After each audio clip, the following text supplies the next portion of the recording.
ఆంధ్రప్రదేశ్లో ఎన్నికల పర్వం ముగిసింది. కొత్త సర్కార్ కొలువు తీరింది.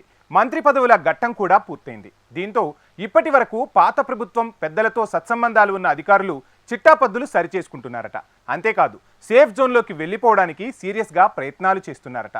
ప్రధానంగా కొన్ని శాఖల అధికారులు ఆర్థిక లావాదేవీలను చక్కబెడుతున్నారట. ఇంతకాలం కొనసాగించిన లెక్కలు, నిధుల వినియోగానికి సంబంధించిన వ్యవహారాలు సరిచేసుకుంటున్నారట. ఇంతకీ ఏ జిల్లా, ఎవరా అధికారులు? Watch the story. ఏపీలో ప్రభుత్వం మారింది. కొందరి పాత పద్దులు మిగిలిపోయాయట. ఉమ్మడి కడప జిల్లాలో ఈ వ్యవహారంపై జోరుగా చర్చ సాగుతోంది. గత ప్రభుత్వం పెద్దల మెప్పు పొంది వారు చెప్పింది చేస్తూ, వీరు చేసేది చెబుతూ వచ్చిన అధికారులు చాలా మటుకు వెనకేసుకున్నారట. అంతేకాదు ఒంటెత్తు పోకడతో వెళ్లి చాలా వివాదాల్లో ఇరుక్కున్న వారు ఉన్నారట. కొంతమంది తహసీల్దార్లు, పోలీస్ ఆఫీసర్లపైన కోర్టులో పిటిషన్లు కూడా దాఖలయ్యాయట. అయినా వీరిలో చాలా మంది ఏ ఎండగా గొడుగు పట్టే అధికారులు కూడా ఉన్నారనేది ఓ టాక్. కడప జిల్లాలోని పోలీస్ శాఖ, రెవెన్యూ శాఖ, పంచాయతీరాజ్, మున్సిపల్ శాఖ లాంటి కీలక శాఖల్లో అధికార పార్టీ నేతలకు నజరానాల మూట ముట్టజెప్పి పోస్టింగులు తెచ్చుకున్నారనే వాదనలు మొదటించి ఉన్నాయి. ఈ నేపథ్యంలో ప్రస్తుతం అధికారంలోకి వచ్చిన తెలుగుదేశం కూటమి ఎమ్మెల్యేలు పాత అధికారుల భరతం పట్టేందుకు సిద్ధమయ్యారని జోరుగానే ప్రచారం సాగుతోంది. అయితే తామేమీ తక్కువ కాదన్నట్లు ఈ అధికారులు కూడా ఇదే పార్టీకి చెందిన కీలక నేతలతో ఫోన్లు చేయించుకుంటున్నారట. అంతేకాదు తమ కడప జిల్లాలోనే పనిచేయాలనే అభిప్రాయాన్ని వ్యక్తం చేస్తున్నారట. గతంలో చేసిన దానికంటే ఎక్కువగా ఇప్పుడున్న ప్రభుత్వానికి మరింత అనుకూలంగా పనిచేస్తామని చెబుతున్నారట. ఉమ్మడి కడప జిల్లాలో పనిచేసిన చాలా మంది డీఎస్పీలు, సర్కిల్ ఇన్స్పెక్టర్లు, ఎస్ఐలు, అడిషనల్ ఎస్పీలుగా ప్రమోషన్ పొందిన వారు చాలా సివిల్ పంచాయతీల్లో మధ్యవర్తులుగా వ్యవహరించి కోట్ల రూపాయలు ఆర్జించారని వీరిపై అనేక ఆరోపణలు ఉన్నాయి. ఈ సివిల్ పంచాయతీలు చాలా వరకు కొన్ని పెండింగులో ఉన్నాయి. అయితే వాటిని చాలా వరకు పూర్తి చేశారట. పెండింగ్ లో ఉన్న పంచాయతీలను పూర్తి చేసి సొమ్ము చేసుకోవడానికి కొంతమంది సీఐలు ప్రయత్నిస్తున్నారనే ఆరోపణలు వినిపిస్తున్నాయి. నోటిఫికేషన్ వచ్చిన తర్వాత ఎన్నికల కమిషన్ బదిలీలతో ఇతర ప్రాంతాలకు వెళ్లిన వారు తిరిగి వచ్చేందుకు ప్రయత్నిస్తున్నట్టు తెలుస్తోంది. కడపలో పనిచేసిన ఓ సర్కిల్ ఇన్స్పెక్టర్ తానే ఎస్పీ అన్న తరహాలో వ్యవహరించాడు. మాజీ ఎమ్మెల్సీ బీటెక్ రవిని అక్రమంగా నిర్బంధించిన కేసులో కూడా నిందితుడిగా ఉన్నాడు. ఈయన కోట్ల రూపాయల వ్యాపార వ్యవహారాలు నిర్వహిస్తున్నట్టు తెలుస్తోంది.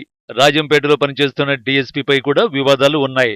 ఉమ్మడి కడప జిల్లాలోని కడప డీఎస్పీ, రాయచూరు డీఎస్పీలతో పాటు కోడూరు, రాయచోటి ప్రాంతాల్లో పనిచేసిన సర్కిల్ ఇన్స్పెక్టర్లు, ఎస్ఐలపైన కూడా ఆరోపణలు ఉన్నాయి. వైఎస్ఆర్ కాంగ్రెస్ పార్టీ అధికారంలో ఉన్నప్పుడు ఇక్కడిక్కడే పోస్టింగులు వేయించుకుంటూ సంపాదించిన ఎస్ఐలు, సీఐలు ఉన్నారని, వారు కోట్ల రూపాయలకు పడగలెత్తారని ఆరోపణలు ఉన్నాయి.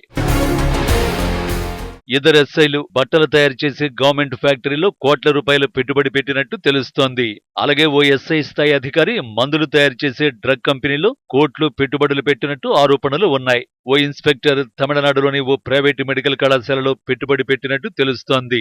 ఇలా కోట్ల రూపాయలు వెనకేసుకున్న చాలా మంది అధికారులు కడప జిల్లాతో పాటు వివిధ ప్రాంతాల్లో వివిధ వ్యాపారాలలో పెట్టుబడులు కూడా పెట్టారన్న విమర్శలు లేకపోలేదు. ఇక రెవెన్యూ అధికారుల విషయానికొస్తే తహసీల్దార్లు వందల కోట్ల రూపాయలు సంపాదించారనే బలమైన ఆరోపణలు కూడా ఉన్నాయి.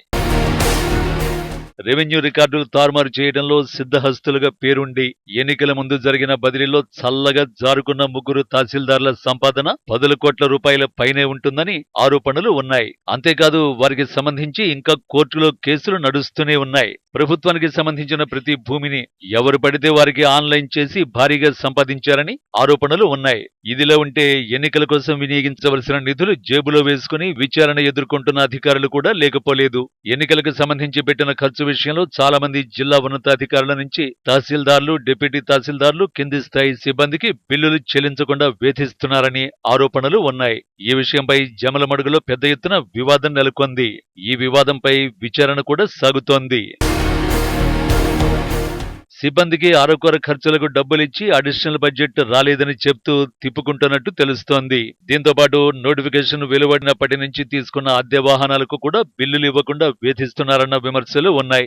అందరూ కలెక్టర్ మీద చెబుతున్నారే గాని ఆ కలెక్టర్ను అడిగేవారు లేకపోవడంతో తహసీల్దార్లు, డిప్యూటీ తహసీల్దార్లు చెప్పేది విని వెనుతిరగాల్సిన పరిస్థితి ఏర్పడిందని కార్ల యజమానులు చెబుతున్నారు.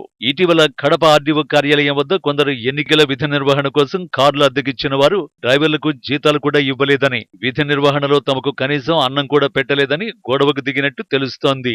తమకు వెంటనే బిల్లులు చెల్లించాలని డిమాండ్ చేసినట్లు కూడా తెలుస్తోంది. ఏది ఏమైనా అధికారులు మాత్రం ఏ పరిస్థితినైనా తమకు అనుకూలంగా మలుచుకొని చక్కబెట్టుకోగలరనే వాదనలు మాత్రం బలంగానే వినిపిస్తున్నాయి.